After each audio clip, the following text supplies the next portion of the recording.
Hello, everyone, to another episode where disease takes a dive and people come to thrive. Today, I'm going to be talking to you about something that affects millions of people, and it's affecting more and more people every day. In fact, this is getting a bigger diagnosis and is one of the hottest topics right now, which is brain health, Alzheimer's, and dementia.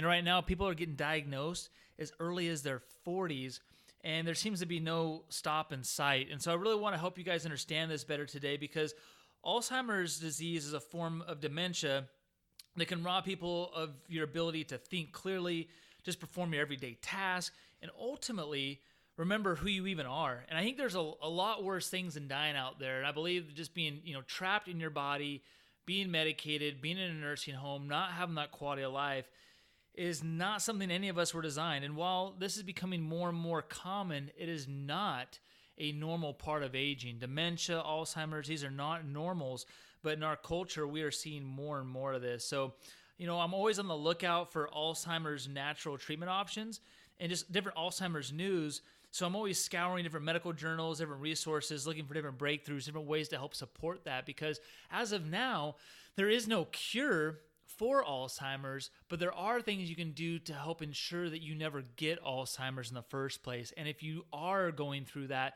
things that you can do to slow down that process and even have a better quality of life. So, there's much that we still don't know about the human brain, but thankfully, there's been a lot of progress in the last couple of years on some pretty significant Alzheimer's breakthroughs. So I want to share some of those with you today. Now, there are several different theories, including free radical damage, an inability to use glucose properly, vitamin deficiencies, and even environmental toxins for the cause of this dementia and Alzheimer's. And while this disease it affects a ton of people, about a third of people over the age of 85. Again, like I said, people are getting diagnosed now as early as their 40s. So I want to give you 7 notable Alzheimer's breakthroughs today. I'm going to teach you what to do to avoid certain things that are going to increase your risk for Alzheimer's, and then give you some options too. If you have these things in your family, if you have a mother, a father, an uncle, a brother or sister that has been diagnosed with the dementia, the Alzheimer's, then you want to do some things to ensure that you're not turning on those genes that are going to lead towards the dementia and the Alzheimer's in your life as well. So, number one, it totally depends on what you eat. Food does matter in this disease. Now, here's the thing. The mantra, food is your medicine. It's not just a hocus pocus type of thing. Hippocrates knew the importance of food and healing the body back in 400 BC when he advised people in order to prevent disease and sickness that they first had to have a nutrient-packed lifestyle. But here's the deal. When we look at science and the research that's coming out, there's been a lot of research and discovery in the Mediterranean diet.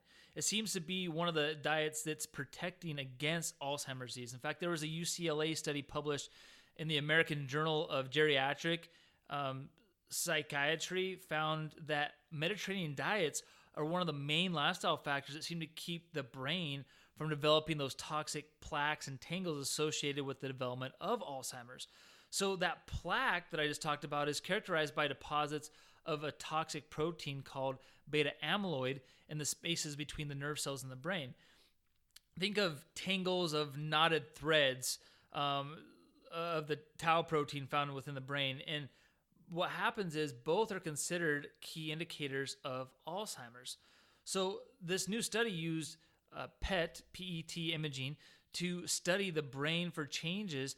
And it first started to demonstrate how lifestyle factors were influenced, but then it also showed that people with subtle memory loss that hadn't been diagnosed with dementia were also showing signs when they didn't have a correlated lifestyle with this. So a healthy lifestyle factors in drastically in helping prevent the brain essentially from shrinking, which is going to essentially, it basically atrophies the brain.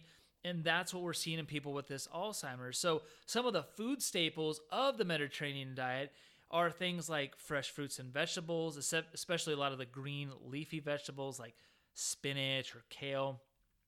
Olive oil is another one. A lot of nuts and seeds like almonds, even sesame seeds, like what's used in making tahini. Legumes and beans were another big one. This is something they found that was used a lot in the chickpeas made to use hummus. a lot of herbs and spices, especially things like oregano, rosemary, parsley. These are just super foods, super antioxidants. And then there's also things like they found that they ate whole grains, not just whole grains, but in that area of the world too, grains are different than they are here in the United States. Ours have really been hybridized to be more productive, have bigger yields. But some of these more, I should say, ancient grains are shown to have the best properties. They don't have the gluten intolerances that people have today. But also eating wild-caught fish and seafood at least twice a week is part of that. High quality pasture-raised poultry, eggs, cheese, goat milk, just like probiotic-rich foods too, like kefir and yogurt, all consumed in moderation. And then red meat also on occasion, about once a week. But these are grass-fed. These are not corn-fed either. And then plenty of fresh water, some coffee, some teas, and then oftentimes a daily glass of red wine too. So it's not to say you can't have those things, but here's the thing. We do not want to have anything in excess, especially things like a glass of red wine. But there have been a lot of studies with this. There's been studies in a combination with the Mediterranean lifestyle, and then even with things like the DASH diet or even with the ketogenic diet. Basically what this means is when you combine the higher fats, that shows to have a lot of impact on the brain health as well, because 60% of your brain is fat. And a lot of times we tend to starve fat in our lives and in our lifestyle, and that'll be one of the things that atrophies your brain the quickest. But when we have these higher fat diets, it shows to help nourish the brain. It's a very healing diet. So when you combine those two components, you can have just a supercharged lifestyle that will really ensure that you're putting yourself on the right foot to avoid an Alzheimer's. Now, another thing we look at too is exercise. This is a really potent Alzheimer's preventer. So that same UCLA study that was conducted also produced some robust results surrounding exercising the brain and the protecting properties of that. So those who were more physically active on a regular basis also had the lowest levels of tangles and plaques on those scans, meaning they had a much lower risk of developing Alzheimer's.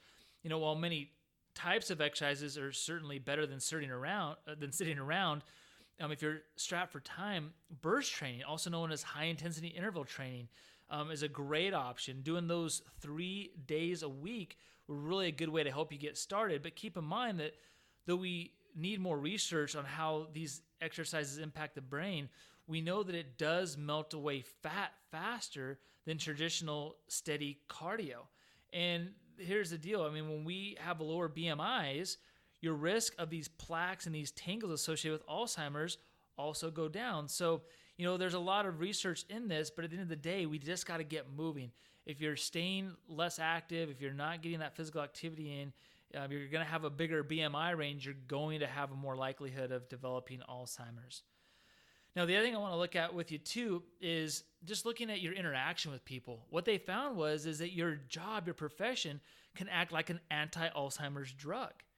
So did you actually know that, yes, certain types of jobs can protect you from Alzheimer's? Because as humans, we are typically a very social creature, and working directly with other people, and instead of just isolated by ourselves, is shown to offer protection against Alzheimer's. So scientists from Wisconsin Alzheimer's Disease Research Center and the Wisconsin Alzheimer's Institute looked at 284 brain scans of middle-aged people at risk for Alzheimer's disease. And what they found was that those who worked closely with people in complex work situations were able to better tolerate brain damage better than those who worked in more isolated settings. So those who worked in more social settings, examples this might be teachers or doctors, seem to be able to better maintain cognitive function. And the research says that they also, as they analyze this, just more social engagement, not just in the work setting, but in all settings, helped your body be more, specifically your brain, be more resilient to these things. So being around people, volunteering, getting out and being social with other people, these are all great things to be involved with. And all the research shows that you're going to have a less likelihood of developing cognitive brain decline when you're out and about and just being a social creature. The other thing we want to look at too is even with marijuana, how it could protect the brain from Alzheimer's. So there's new research coming out there, especially a lot with cannabis, on how the cannabis compounds and marijuana can block the progression of Alzheimer's. And so, while these have been tested in labs and looked at plant compounds and different labs with like mice and things like that, there's still more clinical trials that need to be seen how it holds true in humans. But there's a lot of promise with that as well. So something you definitely want to consider. And then we also look at avoiding certain prescription drugs and over-the-counter drugs, because a lot of these things, these drugs, these chemicals will actually increase your risk for Alzheimer's. So to give you some examples, drugs that are linked to dementia include popular sleep and allergy medications. This is the time of year right now when people are popping the allergy meds, and they're not sleeping well too. It's a very chronic thing in our culture, and these are two of the most common drugs that are going to link to dementia. So these include things like diphenhydramine for allergies, dihydrogenate for motion sickness and nausea. There's like a combination of ibuprofen as well for pain and sleep. Doxylamine for allergies, among others. These pills have what are called anticholinergic properties. And what this basically means is it blocks certain pathways in the brain, and blocking these pathways are what lead towards increasing dementia and then, of course, eventually Alzheimer's. So there was a 2016 study published in JAMA Neurology, and they looked at using MRI and PET scans to show how these anticholinergic drugs lower brain metabolism, and then that triggers higher rates of brain atrophy. So we definitely don't want to be on these things. So there's certain antidepressants, COPD, and asthma medications, along with medications for overactive bladder issues, all fall into this anticholinergic category. So you really want to be aware of this. But then there's also other drugs that do things that lead you towards having a higher risk for Alzheimer's. So drugs that affect your cholesterol. So these cholesterol lowering drugs, these will also start to create brain fog, memory loss, cognitive decline, because it stops the normal production of cholesterol, which, remember, your brain needs high levels of cholesterol to function. And so these are also things that atrophy your brain. So while you might think, hey, I'm taking this cholesterol medication to lower my cholesterol, really ask yourself, why are you taking that? Because if it's taking it to lower your cholesterol because you're worried about a heart attack or a stroke, research shows that it actually tells you right in the commercials that they advertise for these cholesterol lowering medications that they do not decrease your risk for heart disease or stroke. So why are you really taking these things? What they do increase your risk for is Alzheimer's. So is that really worth it to you? You got to ask yourself that question. Number 6 that we look at is how your gut plays a role in Alzheimer's disease. So your gut is responsible for so much more than just digestion. In fact, again, another study in 2016, this was from the University of Chicago, found that a long-term dose of antibiotics changed the gut bacteria of mice in a way that seemed to help reduce levels of amyloid beta proteins in mice brains. So this is preliminary research, and I certainly don't suggest we all start taking antibiotics, but what it says is, what it's leading towards is that when we have a gut issue, if our gut is overrun with opportunistic bacteria, it's going to throw off our microbiome balance, and it's going to start to affect our brain. There's a direct correlation between the brain-gut connection there, and so they play huge into each other. So it doesn't mean go be on antibiotics, because there's a lot of research that also shows that being on antibiotics creates a lot of other long-term problems. And if you're on those antibiotics as well, those can actually do the opposite effect, and they will increase or decrease the microbiome and the components there, and lead towards also brain disease. So what you really want to do is you just want to heal that gut. You want to make sure you're restoring the properties of a healthy microbiome. And so you really got to look at that. When we're looking at all these things, so whether it be your gut health, whether it be getting rid of toxins in your body, because that's another huge thing. Toxins are showing to really affect brain chemistry, things that cross over into the blood-brain barrier, things from, like we just talked about, the medications, but even things on a daily basis that you're exposed to, cleaning products, personal products, things in our environment.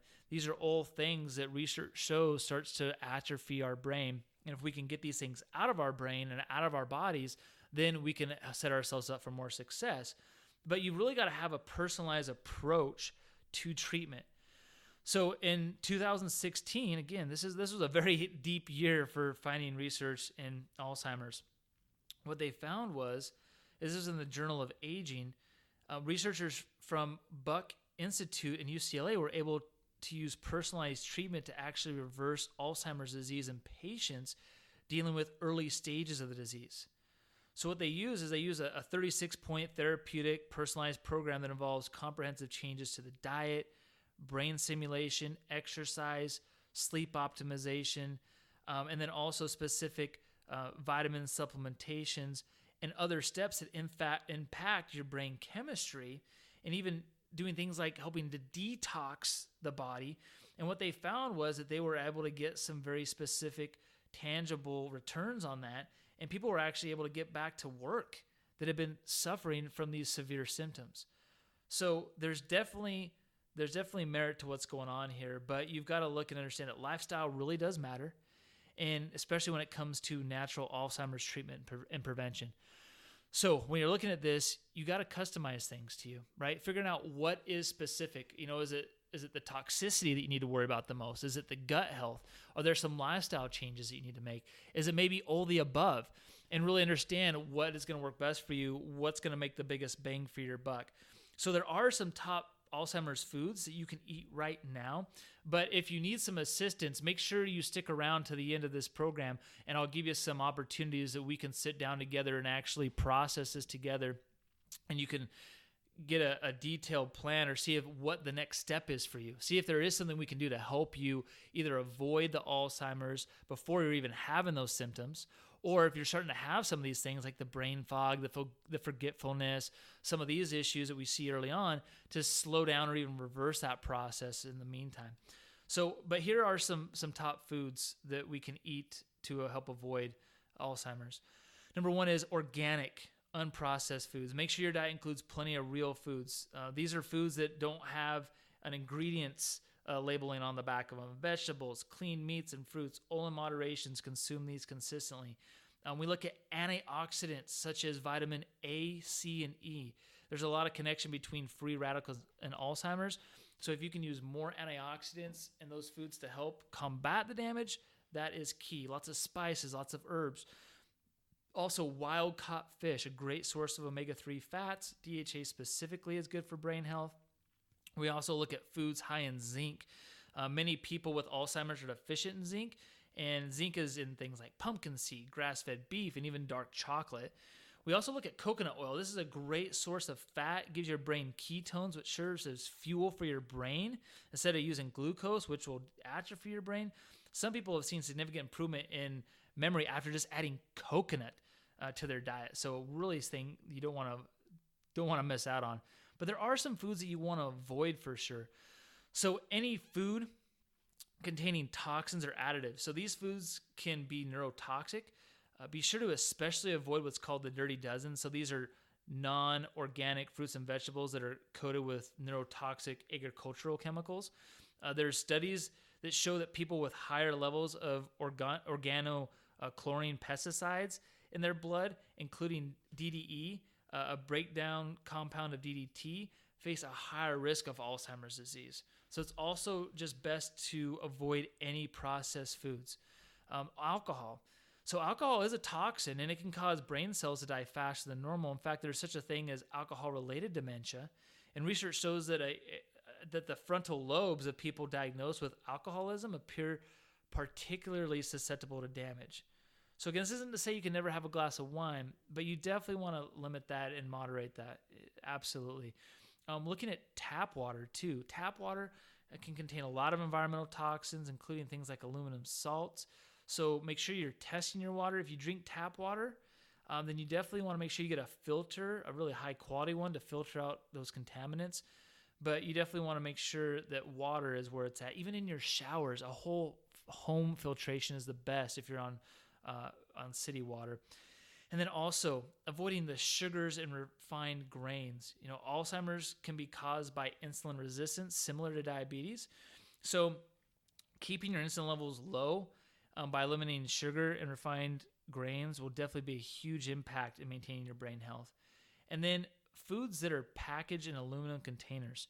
So aluminum is a neurotoxin, and it's best to avoid it at any cost. In fact, research shows that aluminum enters neurons similarly to how iron does. So a lot of heavy metal toxicity, all these heavy metals, lead, mercury, cadmium, uranium, you name it, these are all things that will drastically affect your brain health and are linked to Alzheimer's. So you should particularly avoid heating foods in aluminum because the heat is known to release these toxic compounds.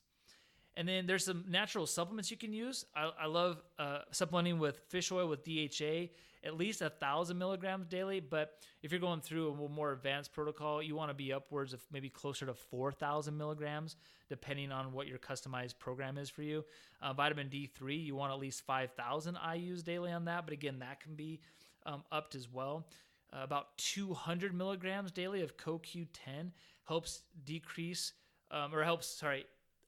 basically compensate for the decrease of CoQ10 as we age. It can slow down that progression of Alzheimer's. And then ginkgo biloba, about 120 milligrams is a good maintenance dose there to help improve brain circulation, and memory can be affected by this as well. And then also phosphatidylserine, 300 milligrams daily. So this improves brain cell communication and memory, and it's shown to be beneficial for early stage Alzheimer's disease. Some bonus things, astaxanthin is a great one. It's a carotenoid antioxidant found in wild-caught salmon, but it can really help brain support. So you can take like anywhere from 2 to 4 grams 2 times a day. Really helps with that oxidative stress in your body. I also like using essential oils. So frankincense and rosemary oils really are strong brain support and the function of the brain. And just that neurological development. So you can take 2 drops of frankincense oil, put it on the roof of your mouth. Twice a day, you can take rosemary oil and rub it into your scalp after you get out of the shower. These are all great things that will help stimulate that brain health. But at the end of the day, Alzheimer's disease is not a normal part of aging. Although it's impacting a growing number of adults, it can be early on, as early as our 40s. And, currently, it's incurable, but the disease characterized by these toxic plaques and tangles in the brains leads towards all types of symptoms: memory loss, personality changes, trouble performing everyday tasks, and obviously death. But there's a lot of meaningful therapies and processes and lifestyle changes that are very promising, and they can really take a huge role in helping reverse some of these symptoms. And even, I think the biggest thing is preventing these things from coming into your life. So when we look at things, understand that you've got to look back through, analyze your lifestyle, see where you can start to incorporate some of these things. And then if you have this history of Alzheimer's in your family, or you're just really worried about that, then I recommend you sit down with a health professional, holistic natural health professional that's going to look at some natural options for you. It might include things like getting tested for toxicity in your body. It might look at revamping your lifestyle and cleaning that area up.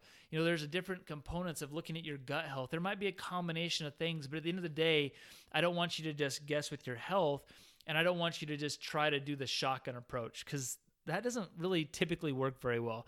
Sometimes things stick and sometimes they don't. In fact, oftentimes they don't stick. And so you could be doing some of these things and you're like, well, this isn't really working for me. But one, you're not doing it in the right dosage. You're not doing the right compounds or the right quality of nutrients that you need to be getting. Or maybe there's underlying issues like toxicity issues or gut problems that you need some more advanced help with to customize a program for you. And until you get those things resolved, those other supplements or things or foods you were eating aren't going to work all that well. So again, if you need more help, just feel free to reach out to us. Our contact information is pretty simple. You can go to the Dr. Chris, that's thedrchris.com. You can sign up for a virtual consultation with me. It doesn't matter where you are in the world. It doesn't matter if you're in the United States, Hong Kong, or Australia. We can figure out a way to work with you and help you out. But at the end of the day, it's about getting to the cause and figuring out, hey, are there things that are preventable? Are there things you can do now to fix things? And if you can't, well, hey, I'll let you know that. But at the end of the day, I'm pretty sure, there's probably a 95% chance that there are things you can do now to ensure that this doesn't become part of your reality or even start to help reverse some of these early stages that you're starting to develop. So until next time, remember, your body needs no help healing, just no interference.